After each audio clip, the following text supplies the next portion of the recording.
Welcome to See You on the Other Side, where the world of the mysterious collides with the world of entertainment.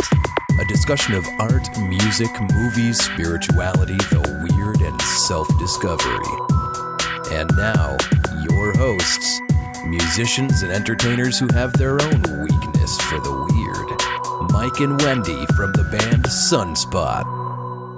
Happy Thanksgiving, Wendy. Happy Thanksgiving, Mike. That's It's right. a great holiday. I love it. It used to be my favorite holiday when I was a kid. Really? Yeah, because my birthday we never celebrated my birthday That's on the actual day. We'd always right. celebrate it on Thanksgiving. We had family over. Well, that's fun. So I never thought about the actual birthday as meaning anything. I always be like, well, Thanksgiving's a lot more fun. And you got presents. Yes, and I got presents on Thanksgiving Day, so that would always be yeah, all right. Because most kids would prefer, Christmas or a holiday where there's gifts. Right. But I prefer a holiday that's all about me and my presents. oh man. And now that I'm old, I like Halloween because I like dressing up and drinking. Thanksgiving has always been one of my favorite holidays because it's just, it's centered around food. Yeah, you can eat all you want. So that's a great thing. And then family, it's centered around family and it's relaxing. You don't have the pressure of gift giving. That's true. Gifts make everything they're not that magical thing that everybody thinks they're going to Right. be. It usually ends up just being angry And just having to wrap the presents and just everything around that whole process of gift giving. I feel there's more pressure around Christmas than there is around Thanksgiving. Because the thing is, if Thanksgiving definitely. goes bad, you Right. get a redo a month later. And it's like, It's okay, hey, Thanksgiving was bad. Let's do this again in a month. but it's also just hanging out with, the people you love, eating lots of good food, getting sleepy, taking a nap, maybe getting just presents. hanging I love out. it. Right. Exactly. So getting presents. Okay. Well, happy birthday to you. Thank you. This comes out on Monday, but your birthday, as we're recording, it was yesterday. Yes. And we're celebrating it tonight, which is Friday. Tonight we're playing a show at the Club Tavern, so I'm looking forward to that. How was the birthday yesterday? It was good. I worked on the podcast most of the day. So. All right. Well, that sounds like a great birthday. Yes. So that was, and then I watched the director's cut of a movie called Nightbreed, which was Clive Barker's second film he directed. The only other film he directed besides Hellraiser. And I'd seen Nightbreed, 25 years ago or whatever. Okay. And then the director's cut is on Netflix now. Oh, nice. And so it's I'm going to celebrate today. You chose that movie. By watching the director's cut of Nightbreed. We also feature Nightbreed a little bit in our video for We Are the Darkness by Sunspot. That's the one. Okay. So, but I hadn't seen the director's cut. And it's a half an hour lost footage that they just put back on. I wanted to check it out. Cool. Well, I was reviewing some of the footage from the Road Mania of your birthday that 5 years ago. Which 2010. Yeah, and we played at the same club that we'll be playing at tonight, Club Tavern.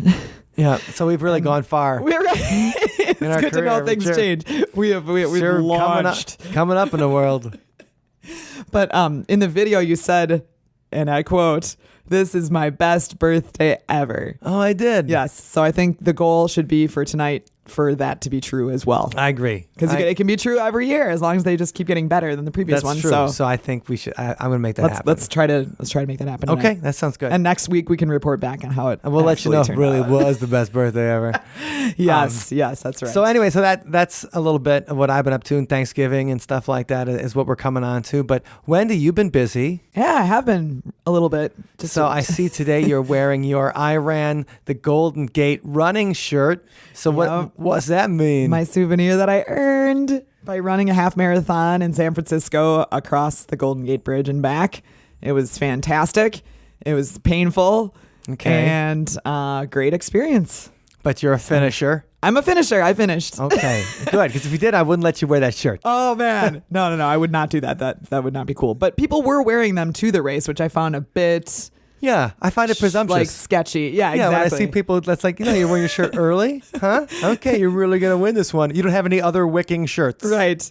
But the thing is, all of my technology failed. So I had a GoPro, I was wearing to capture the beautiful run. A GoPro is a little digital camera. Yes, and I had it on like a harness strapped on my chest so that I could, because I knew there'd be lots of views, but I didn't want to have to worry about bringing a camera. Sure. While I'm running, trying to not trip like and stuff. Like a steady cam out there or something like that. You had it on your chest. Yep. So I had a friend that loaned me their GoPro, and I did practice runs with it and everything, and it worked great, and it got really good footage, and it got the first 28 minutes of the run, which was up to pretty much right before I got on the bridge. See, right before what you wanted, the footage you wanted to get. Yeah. So no money shots. Right. Okay. And then like 10 miles in, my music and my GPS device just the battery went. It actually, I think it started misting a little bit, and I think the water was playing with it, and the volume stopped working, and then the music went off, and then the GPS stopped, and so I had no idea how fast I was going or how much race was left. So it was fun. So Wendy had to run like people used to run. Right. How did they do that? It sucks. How did they do that without a camera and music and knowing how fast they were going? Right. And like the last 3 miles, the worst possible part of the race, I thought I was dying. Yes.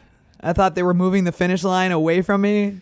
No, that is those last couple miles. It's just like you're like, because you think you're done. It's like, oh man, and you're usually like dialing it up a notch.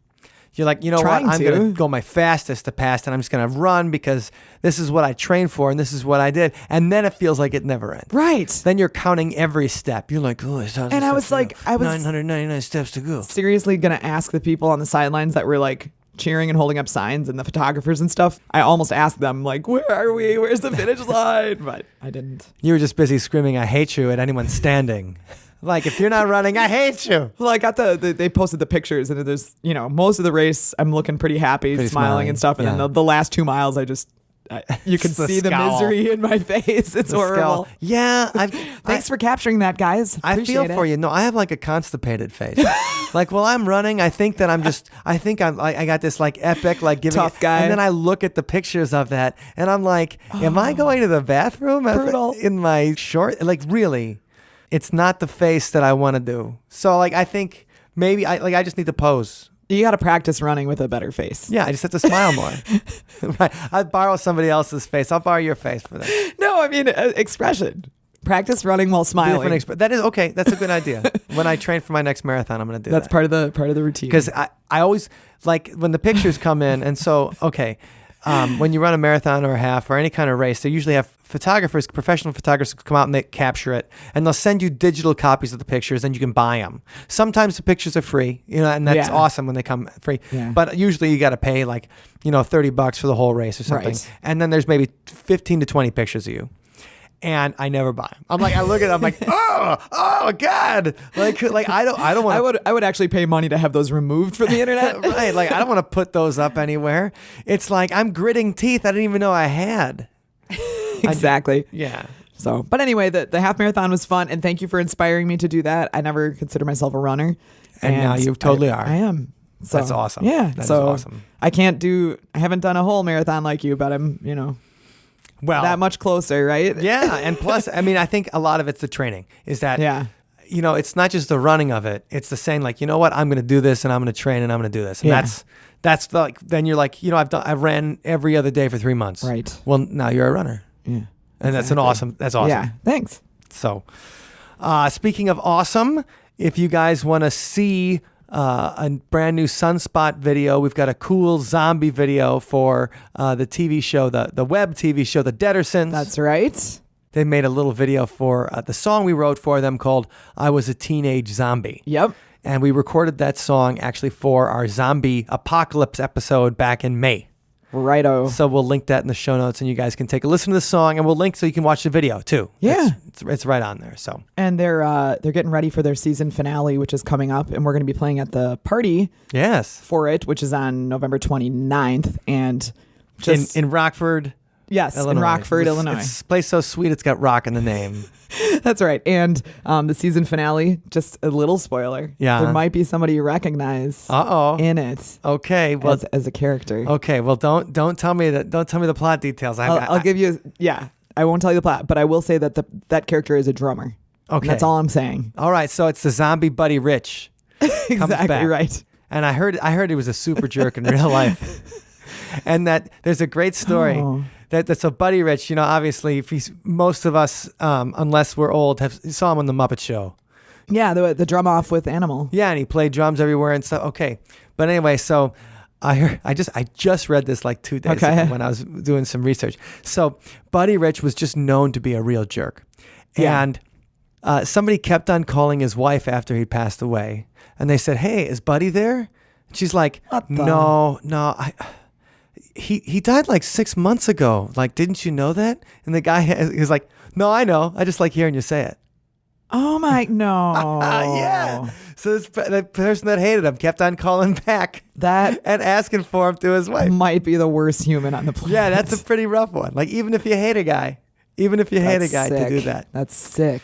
But we're not talking about hatred today. No, we're not. It's Thanksgiving. Yay. And so, okay, I know everybody that's in the U.S. at least.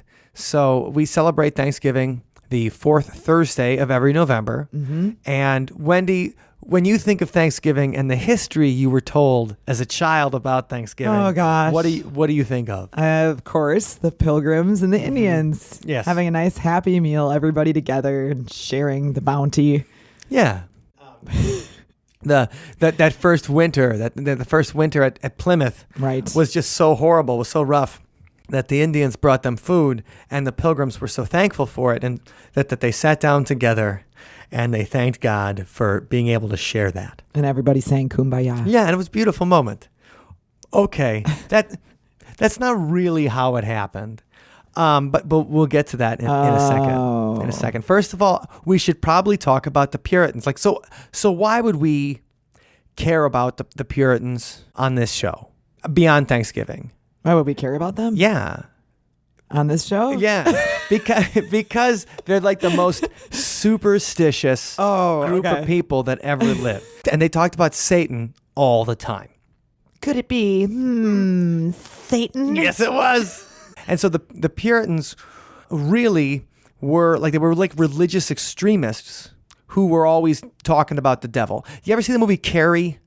Yes. Okay. You know how the mother... Pig's Blood. Yeah, Pig's Blood all over the Greatest American... They made a remake of it, too. Oh, and but the original, they pour Pig's Blood over like John Travolta, and the Greatest American Hero is in it as Carrie's date. And that's a great movie. If you haven't watched it, make sure you watch it. But her mother's always talking about the devil and how the devil's trying to influence them. And we got to do these things to protect her against the devil. Well, that's how the Puritans that's like what they believed. It's their bread and butter. Yeah, and they were religious extremists. So... they were facing religious persecution in England, which is why they came to the United States. They were facing religious persecution because they were separatists. Okay. So let's go in the Wayback Machine back to around like 480 years ago. Okay. And now we're back. Okay. So King Henry VIII wants to divorce his first wife. The Pope won't let him have a divorce. And the king is friends with the Pope. Wow. But he wants to divorce his first wife because she hasn't given him any children, Catherine of Aragon. If you guys ever watched the movie Lion in Winter with Peter O'Toole, watch it if you're into English history. It's just a tremendous performances. King Henry VIII decides to leave the Catholic Church in order to be able to divorce his wife. Wow. Okay, that's it. Pretty extreme. Right. And then he decides to do that. At the same time, the Protestant Reformation is happening in Germany. Martin Luther is saying all these things that are wrong with the Catholic Church and that he wants to change. And the Catholic Church it's corruption, it's money, it's a millennium-old institution, completely corrupt. So that's why these guys wanted to reform it. Okay. All right. So the Puritans become they go all the way Protestant here. And they thought that the English government didn't take it far enough. The Church of England had too many things that made them like the Catholic Church. Okay. So they were an extremist group that actually wanted to... They eventually caused the English Civil War in the 1640s and then took over the English government. Before then, though, they went to Holland for a few years. So in 1608, all the Pilgrims go to Holland. Okay. And Holland, they decide, is too corrupt for them. It's too corrupt for their kids. Their kids are, and I've been to Amsterdam, so I know what they're talking about. Sure. Like, if you've been to the red light district, it's too corrupt for your kids. I haven't been there, but all right. I take your word for it. Yeah. And so it just, they felt like the Dutch influence was too corrupt for their children. Okay. And then they go to the New World. They set up a charter in the New World. And so they can just start fresh on their own terms. Yep, and that's what they did in 1621. They show up at Plymouth Rock, which you can still see if you go to Massachusetts. Oh, cool. But let's talk a little bit about their religion for a second. So they were most influenced by a philosopher named John Calvin. Okay. Now, have you ever read the comic strip Calvin and Hobbes? I have indeed. Okay.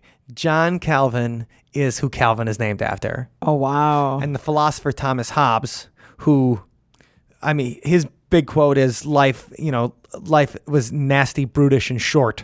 That was he was a philosopher. Okay. So didn't know that. in the comic strip, they're named after John Calvin. And so here's a little bit of Calvinism that you can take to the bank here. Okay. Total depravity. Man is naturally unable to exercise free will since through Adam's fall he has suffered hereditary corruption. Evil is a palpable presence in the Puritans' world and is often symbolized between the struggle of light and darkness. So they felt that humans were basically bad. And there's no horror that man couldn't commit. Which is weird if they're called Puritans. Well, they keep their religion pure. Keep it all the Catholicism out. So they wanted to go back to the teachings of Jesus straight up without any Pope stuff in the middle. But they still think that man Humans is are by bad. virtue just so one impure. of the and so one of the Impure. precepts of the Catholic Church is that man and woman, woman, Whoa, man, has free will, so that we go to heaven based on the things that we do. If we do good things for other people, do good works for other people, that counts, and you get to go to heaven because you do good things for other people. We exercised our free will to do that.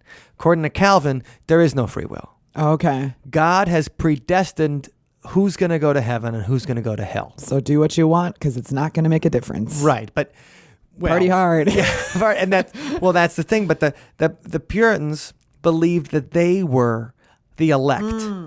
They believed that God had chosen them. So they're going to the good land no matter what. Right, and everybody else isn't. And that's the thing. Oh man. So if you don't fear God, then Satan can control you. Ah, okay. And it doesn't matter how nice you are.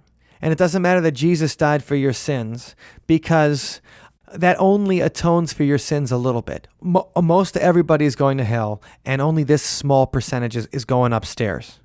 That's some of the basics of Calvinism, that they have this really strict thing, no free will. You're predestined to where you go. It's a very stark kind of religious thought. But on the other hand, Calvin also, some of his social thought could be described as a little bit socialist. One of his quotes, "The state must enforce restrictive justice, but man should try to secure distributive justice, doing its best to eliminate gross inequalities in the material status of its members." Okay, that's not a belief we would often assign to hardcore Christians in the 21st century. And also that people who serve a public function in the church should be elected by the churchgoers. Oh, okay. So they were elected by God to go to heaven, but the people in charge of the church would then be elected. So that's some of the formations of democracy that we have in the United States come from this Puritan belief and from this philosopher Calvin. Even the Mayflower Compact, which they all signed, and one of the reasons they signed it is because there were people in the Mayflower who weren't Puritans, and they were trying to exercise some legal authority over them. So they signed this Mayflower Compact to make it look like it was a more official colony of England. And part of the Mayflower Compact talks about how they're electing the people to govern over them. And, so Calvin, we'd say like, oh man, what kind of philosopher is that? He's a total jerk, right? It's like everybody's going to hell, man is bad. But at the same time, it's forming some of the basis of democratic thought and modern thought. And they always talked about the devil. Ooh. So author Douglas Matthews has a good thing when they talk about him. To Puritans, the devil was an invisible presence that could influence the material world. According to Cotton Mather, he's somebody we're going to talk about a lot in a second. Okay. He wrote of devilish afflictions he claimed to have observed firsthand. An attack from the devil could manifest as scratches or bruises, muteness, blindness, or sharp pains. Mather additionally claimed to have seen impossible contortions, such as the revolution of the head upon the neck, like The Exorcist. Whoa. Jaws open to an incredible width, and the tongue pulled out to a prodigious length, Oh, that's a nasty visual, man. like Gene Simmons. Puritans also believed that the devil caused depression and could lead the afflicted to alcohol abuse, promiscuity, and suicide. Okay. They considered the wilderness the devil's natural habitat. As pilgrims in an uncharted land, Puritans recognized themselves as intruders in the devil's territory and thus special targets of his ire. Native Americans, whom a lot of Puritans regarded as servants of the devil, aroused suspicion and fear. So, we're talking about this ultra-religious group of people who had settled in a new place, and the devil's always on their lips.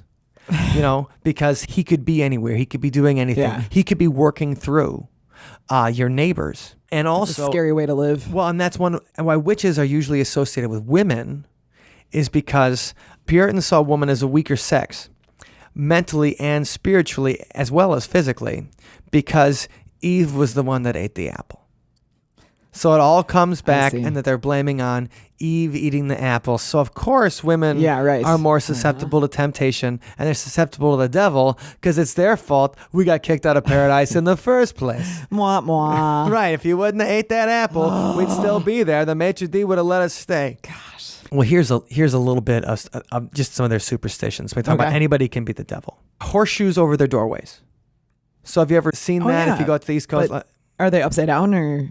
I don't know if they're Oh, upside because down. I mean, the horseshoe, like the good luck. It's good luck if it's right side up. Or Yeah, upside. because it's holding the luck. If it's upside down, the luck pours out of it. Oh, okay. That's I didn't know. I have that no part. idea where I heard that, but I feel like I've known it my entire life. So. Well, witches were afraid of horses, Oh, okay. and so the horseshoe over the doorway was supposed to kind of keep witches out. And witches are afraid of horses, and that's why they ride brooms. It's because they're afraid of horses. Being born on a Sunday was a bad sign because it was implied that you were conceived on a Sunday. Ooh, naughty. Sunday's a day of rest, not procreation. Oh. And it's kind of a myth about the Puritans being super afraid of sex. Okay. Like when we say something is puritanical, Yeah. we usually mean that it's like, oh, the Puritan, he's got a real puritanical view of sex. Prudish. Yeah, which means that, okay, this sex isn't going to happen because you're a prude, or this is, kind of thing. Well, that's not really, the Puritans, as long as you were married, if people weren't having sex with each other and not doing the job of procreating and contributing to making Yeah. the colony bigger and stuff, Sure. they would get in trouble. Oh, okay. So it was not frowned upon if you were if married. you were married, you actually were, It was expected. adultery. Yeah. We've all read the Scarlet Letter, probably. Adultery was frowned upon. Yep. Fornication was like just going around. Yeah. Like you couldn't be just heading, like Charlie Sheen style, heading around having sex with everybody. That would be frowned upon. Right. But if you were married, you have to have sex because it's your, Right. They want more Puritans. be fruitful and multiply. It's right there in the book. Yeah. God says it, so get it on. And so that's a little myth about Puritans.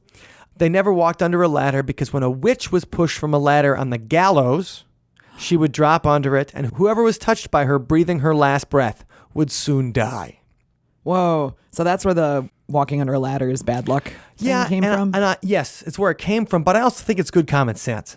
Well, If you see somebody up on a ladder, don't walk under them because you could knock the ladder or you could fall. it's not if there's somebody up on the ladder. It's just you're not supposed to walk Anytime. under one. And yeah. it came from the idea of a witch falling off the ladder. If a witch touched you while she was dying, I see. you were next. That would be a weird time to walk under a ladder, I'd think. Well- Like right during the... With illness and...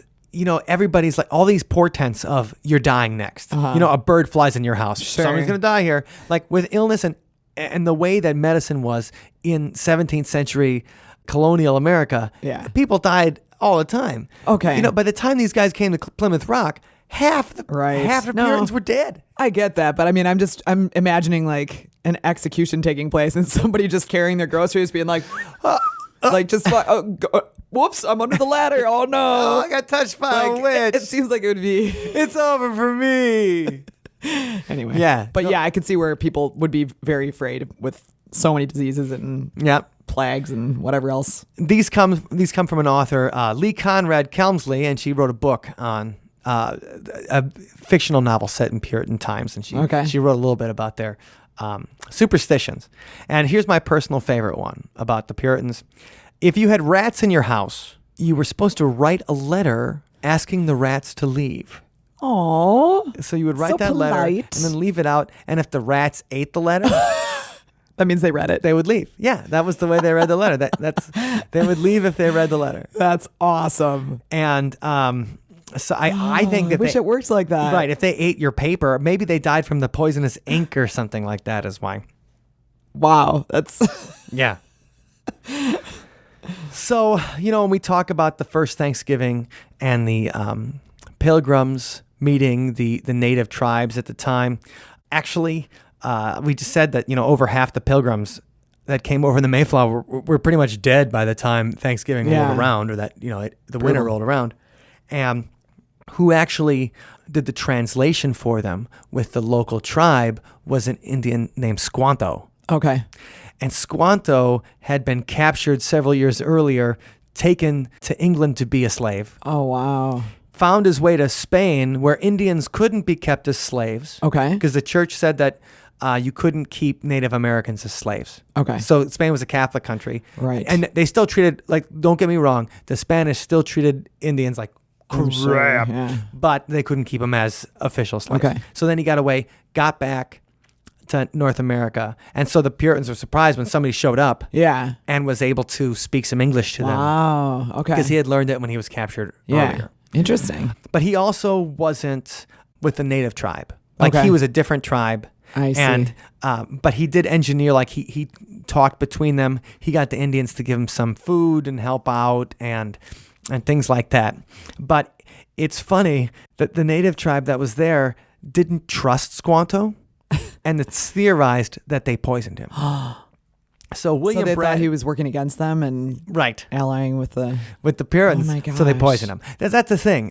When you go back in history, there's no really clear good guys and bad guys. On Facebook this week, because people have been talking about the Syrian refugees in the United States and what should our attitude be about them, I've noticed something being shared a lot is where people will show a picture of a Native American looking at a pilgrim, Oh, right. and they'll say something like, Yeah. sorry, we're not accepting any Yeah. refugees. It's two cultures coming against each other, and they both do not nice things. Yeah.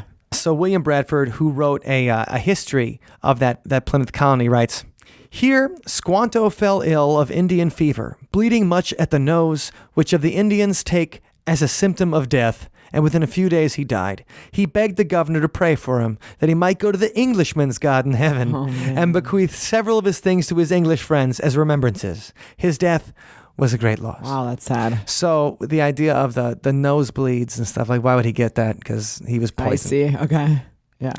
Now, and this is from Susan Bates in her article, The Real Story of Thanksgiving. "A generation later, after the balance of power had indeed shifted, the Indian and white children of that Thanksgiving were striving to kill each other in a genocidal conflict known as King Philip's War. At the end of that conflict, most of the New England Indians were either exterminated or refugees among the French in Canada or sold into slavery in the Carolinas by the Puritans. Richard Greener, an author, says that the first Thanksgiving Day did occur in the year 1637, but it's nothing like ours. The Massachusetts colony governor, John Winthrop, proclaimed such a Thanksgiving to celebrate the safe return of a band of heavily armed hunters. They had just returned from their journey to what is known as Mystic, Connecticut now, where they massacred 700 Pequot Indians. God. 700 Indians, men, women, and children, murdered. Somebody even made you can see, I'll put up this illustration. Somebody made like a wood cutting or an illustration of the place burning down with these guys outside of it. So it's war. So they were celebrating their victory or whatever. And the Thanksgiving is a massacre. That's disturbing. Well, the thing is that the Puritans, who were celebrating on Thanksgiving, had no aversion to violence.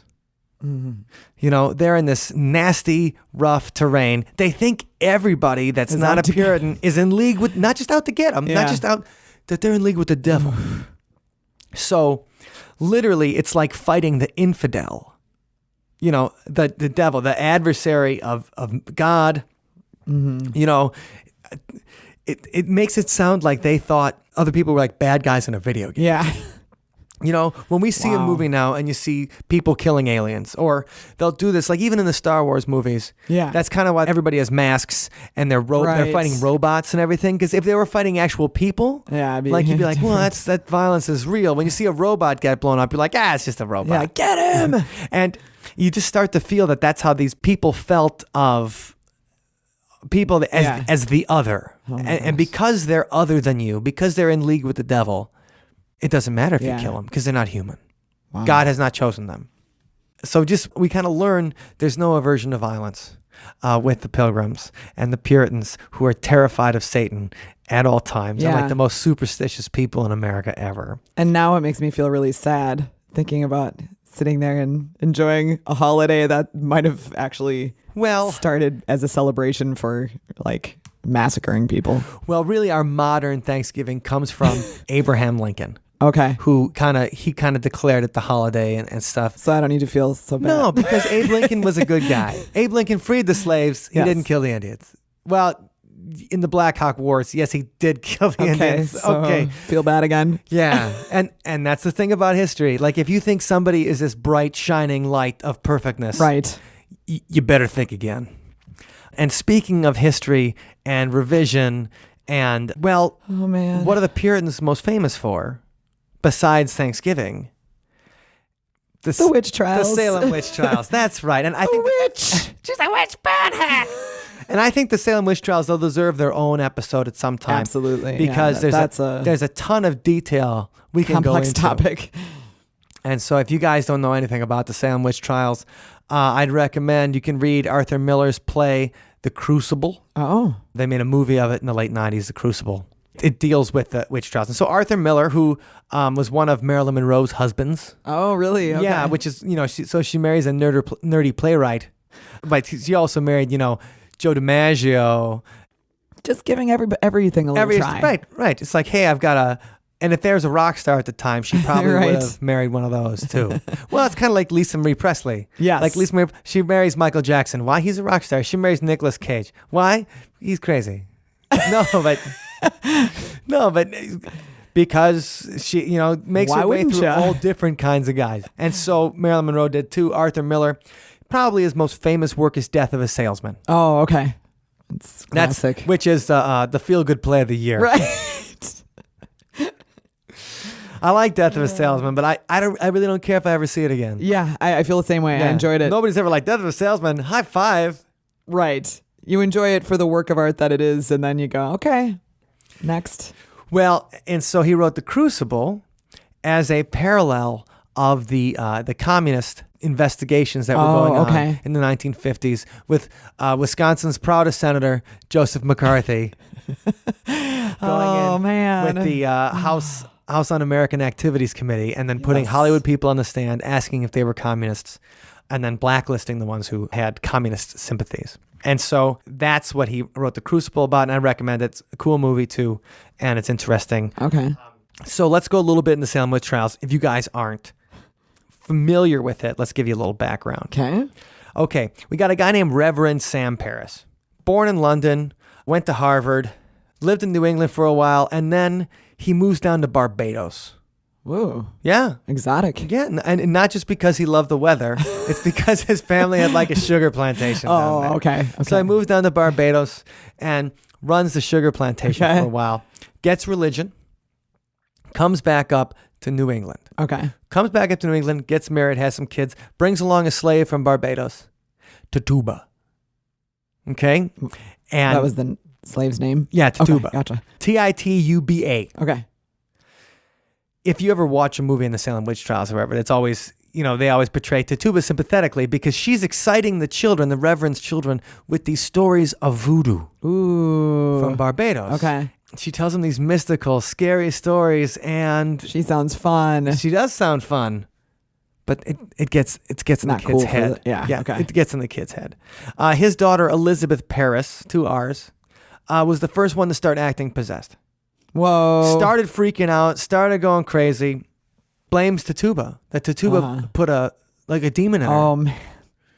So what does the good Reverend do? He beats the crap out of her until she confesses. Gosh. And her husband, who's an indentured servant there, Well, he's trying to get his wife out of stuff. So he starts implicating other people in this witch circle, this coven of witches in Salem, Massachusetts. Okay. So 19 people were hanged. So 19 people were actually executed because of the witch trial. One person was pressed to death. Corey Giles, pressed to death. An 80-year-old man. What? 80-year-old man was pressed to death. This is how classy these guys were. Wow. So what does it mean to be pressed to death? Like squeezed between some boards or something? Kind of. Like pressing apple cider? Yeah, a lot like pressing apple cider, except it's a human body. Oh, gosh. Un forte et dur.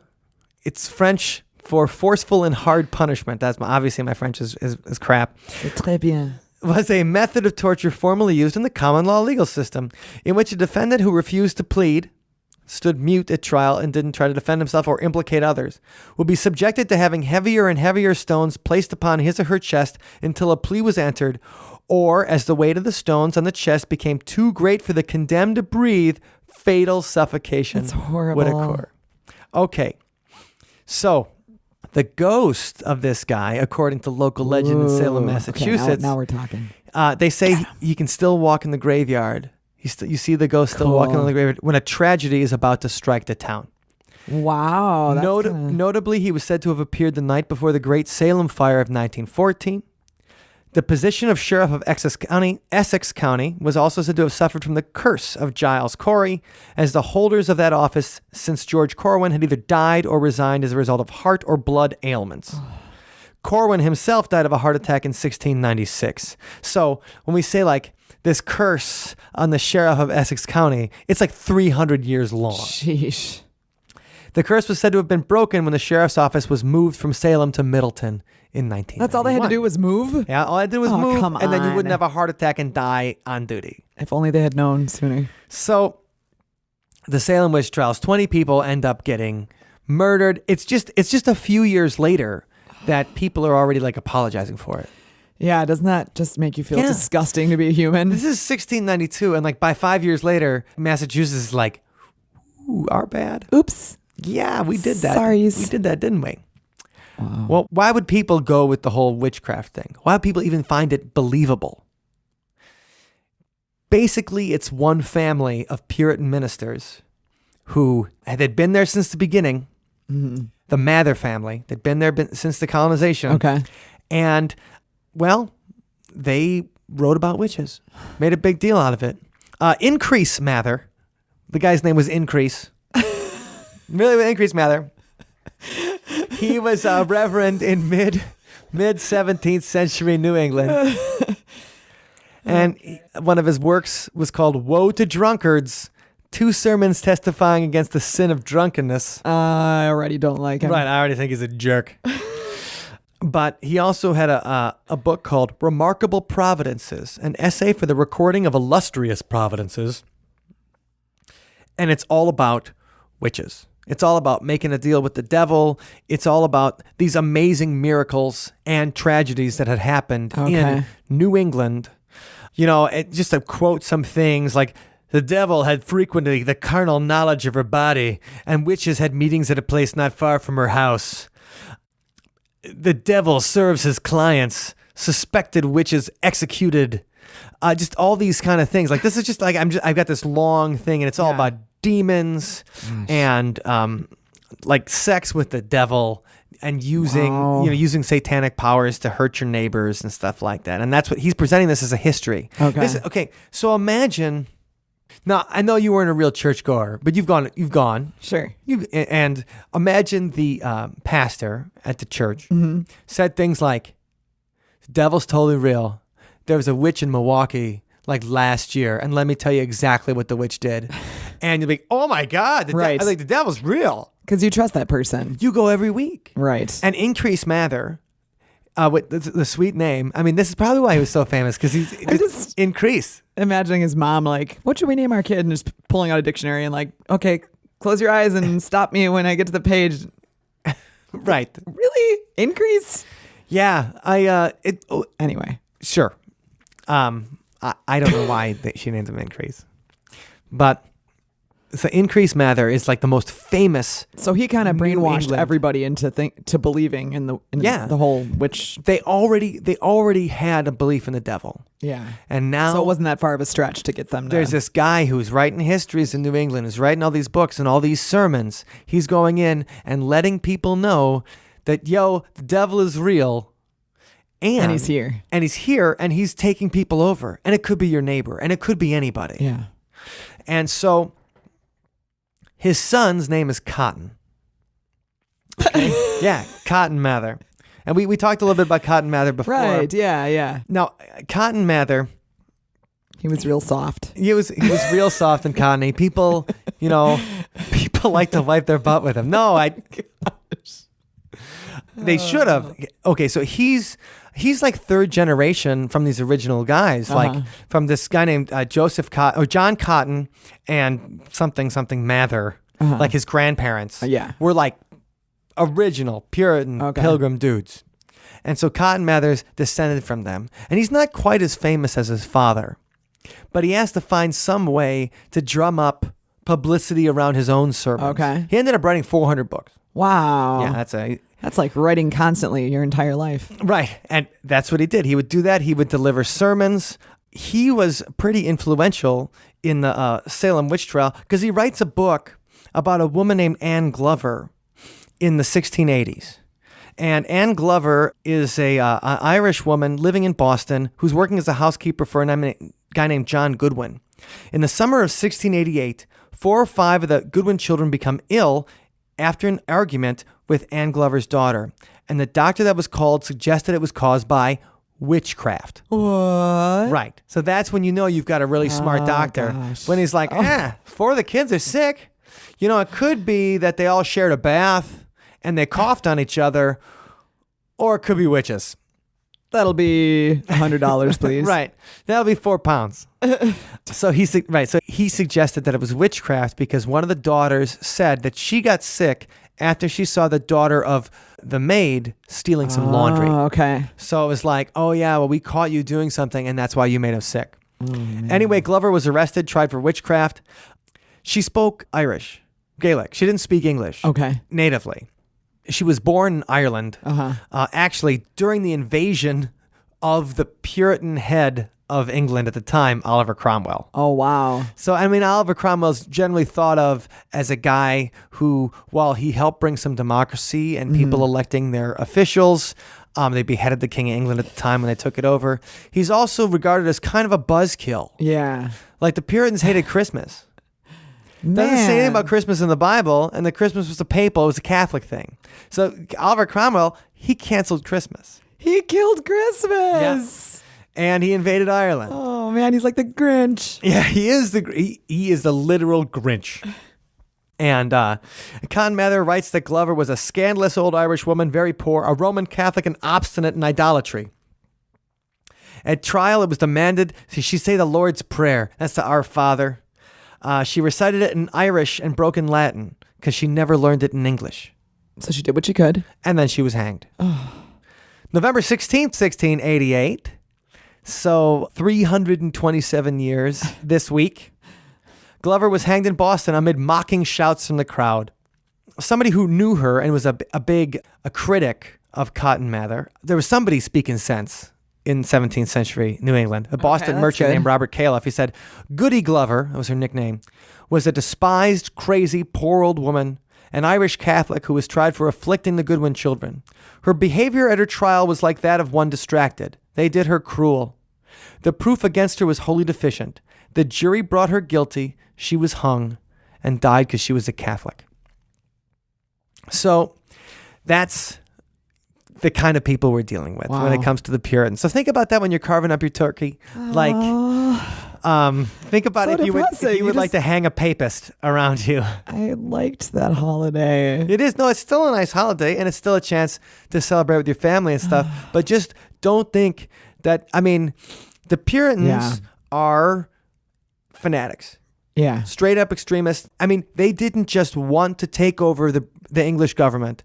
They did. Yeah. And they cut the head off the king. Gosh.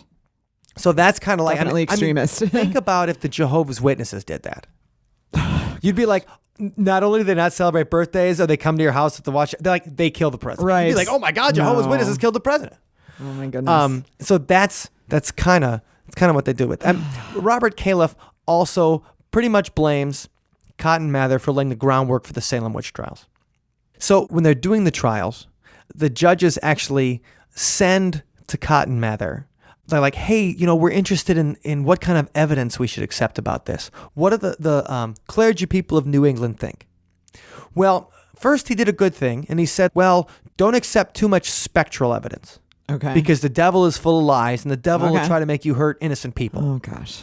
So spectral evidence is the idea that when so you always see the Salem witch trials, when you see in the trial the girl who's being possessed or being attacked by the devil starts freaking out and pointing, goes, I see an imp over her head. There's an imp over her head. Things like that. Yeah. And that's spectral evidence. So when a girl screams and says that she sees an imp over Tituba's head, that's probably not real and spectral. Yeah.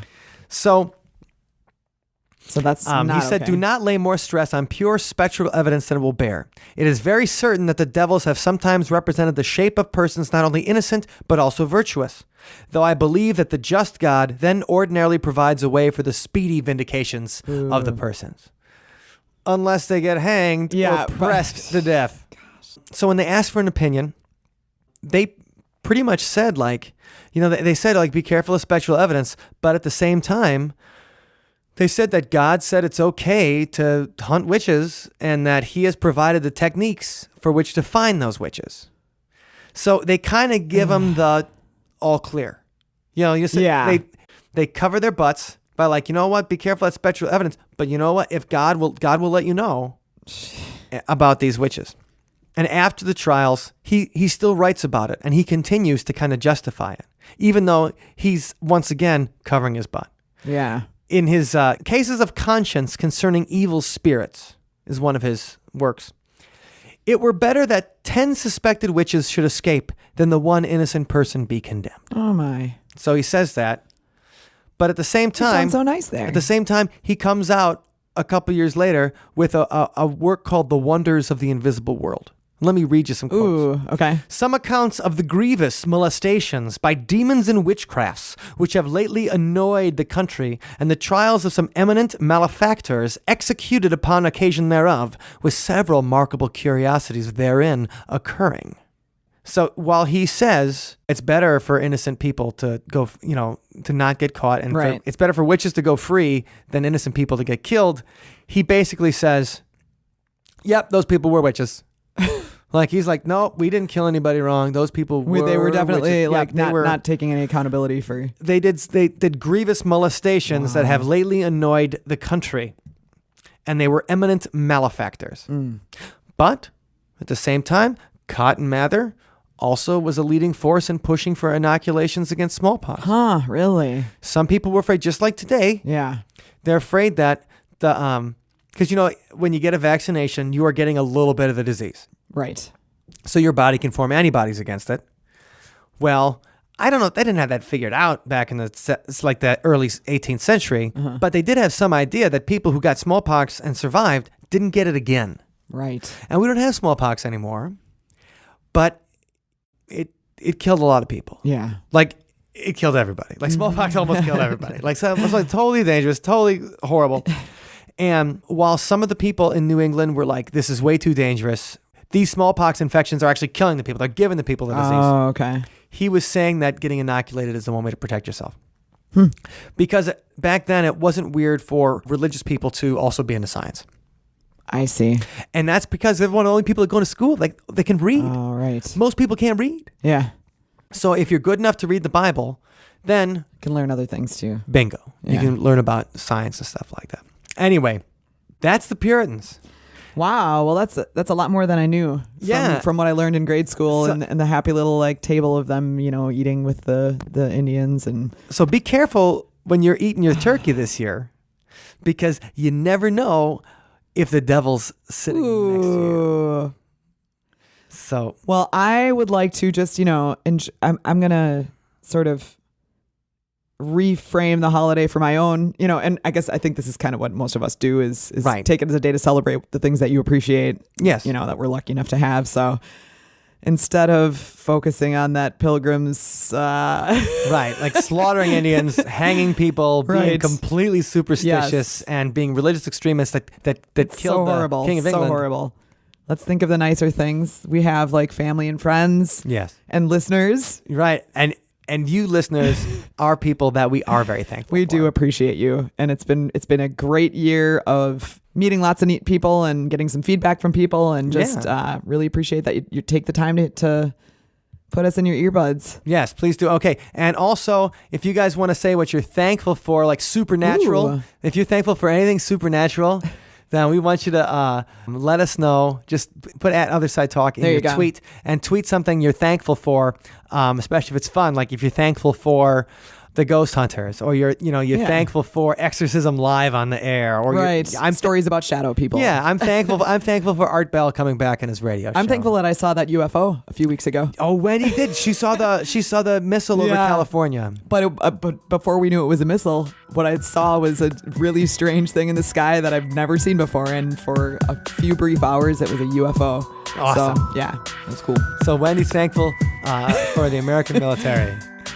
But either way, we're very thankful for you, the listener, who keep us coming back every week and letting us have a really, really good first year of See You on the Other Side. We're looking forward to this year just being even better. So thanks for You're that. here.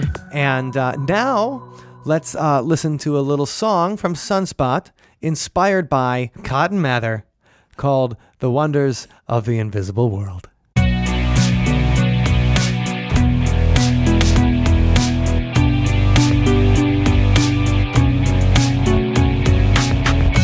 We were chosen for this moment. We were chosen for this land. We are elected to be perfected. Our conscience clean as Pilate's hands. The devil asks a penny, but he'll always take a pound. He knows all your secrets and he loves to drag you down. So watch out for drunken sailors. So watch out for dirty girls. And if you let me, please, I can show you these wonders of the invisible world. I know the monsters that you've dreamt. I've seen the hands that torment. This is all part of the plan divine, to test your faith till you're burned alive. The devil asks a penny, but he'll always take the pound.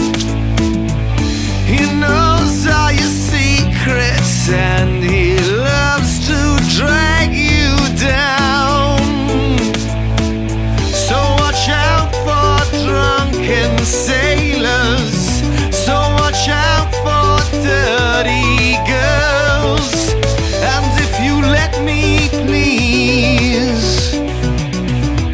I can show you these wonders of the invisible world. The wonders of the invisible world. The wonders of the invisible world. The wonders of the invisible world. Thank you for listening to today's episode. You can find us online at OthersidePodcast.com. Until next time, see you on the other side. I see an imp over her head. There's an imp over her head. Could it be, Satan? Yes, it was.